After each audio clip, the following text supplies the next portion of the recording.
Does your fertility actually just fall off a cliff the day after you turn 35? Because if you listen to the internet, it kind of sounds like it does. Today we're breaking down what actually happens to your body and your fertility after 35, what changes, what doesn't, and why people seem to think everything shifts overnight, even though scientifically and biologically, that's not quite accurate. Let's see what myths we can bust today. And thank you to the wonderful sponsor of today's video, Anito Fertility Monitor. We'll hear more about them in a minute. Myth number 1, your fertility falls off a cliff the moment you turn 35. What people imagine is you go to bed, tomorrow's your birthday. At midnight, your ovaries just shut down, no more babies. Or if you do get lucky enough to make one, your pregnancy is going to be super high risk. So let's talk a little bit about how it actually works. What actually happens is gradually over time, from the time that you start ovulating and are able to have fertility at all, and up until you are in menopause, fertility rates gradually decline. I think this is most easily looked at by looking at percentage of pregnancies per cycle based on age. So if you look at people who are in their 20s, for example, there's about a 25% chance of pregnancy with each cycle. If you look at people who are in their 30s but under 35, that has dropped down to about 20%. And if you look at people who are over 35, that drops down to about 15%. But again, this is a gradual change and everybody's different, right? We're not textbooks. We don't all have the exact same percentages. And the percentage kind of just gradually slows down over time. So it's not like you suddenly wake up one day and you won't be able to get pregnant. And it's not like you suddenly wake up one day and if you do get pregnant, it will be a disaster pregnancy. That's just not quite how it works, but that is how I see people presenting it on the internet all the time. Another thing that those percentages tell us is that most cycles won't result in pregnancy no matter what age you are. Now, I don't like to say that and make people think, oh, it's fine, we don't have to be careful. Because if you don't want to be pregnant, then that 25% chance when you're in your 20s is a big deal because in 4 months, that's quite a high percentage, right? But it also means that most cycles in general don't result in pregnancy. So it's not that nobody can get pregnant easily after 35. It just is that fertility is a little bit less forgiving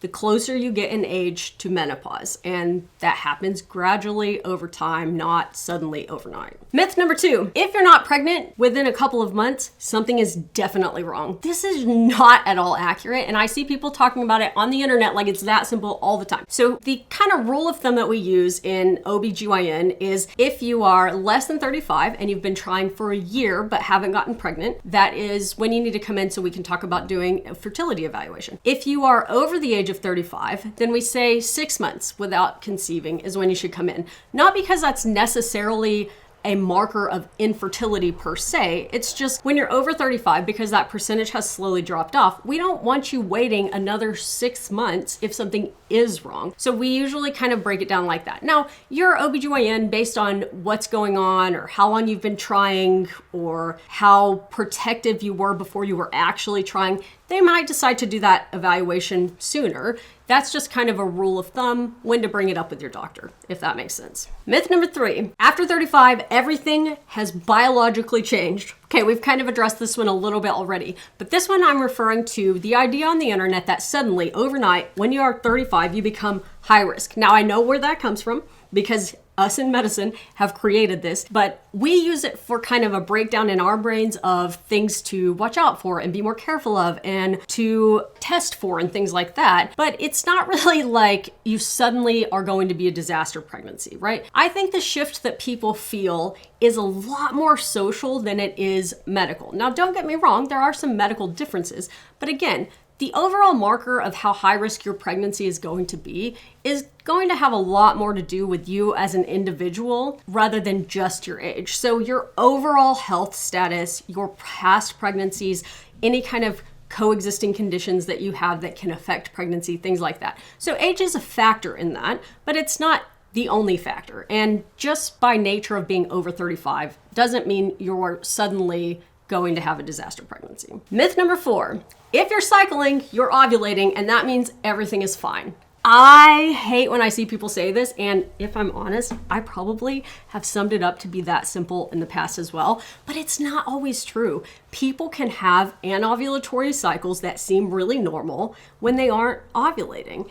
And sometimes if we're not tracking or we're just using an app that assumes that we're ovulating, we can just not even have a clue that something may be off. And that becomes even more applicable as you move forward in age. So it's not, again, like after 35, suddenly everything becomes abnormal, but you are more likely to experience anovulatory or missed cycles than you are when you're younger. Basically, after 35, if you're really wanting to be pregnant, guessing your fertile days without more information just becomes a little bit more risky as far as delaying the time that it takes for you to get pregnant.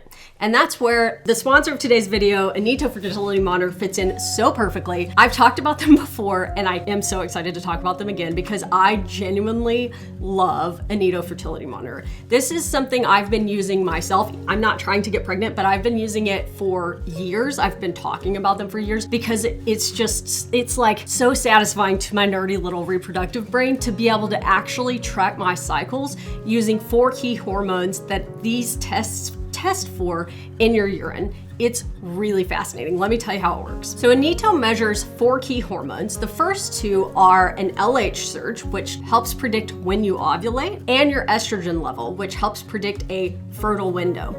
And this is really important because it's not just guessing based on your cycle length last month.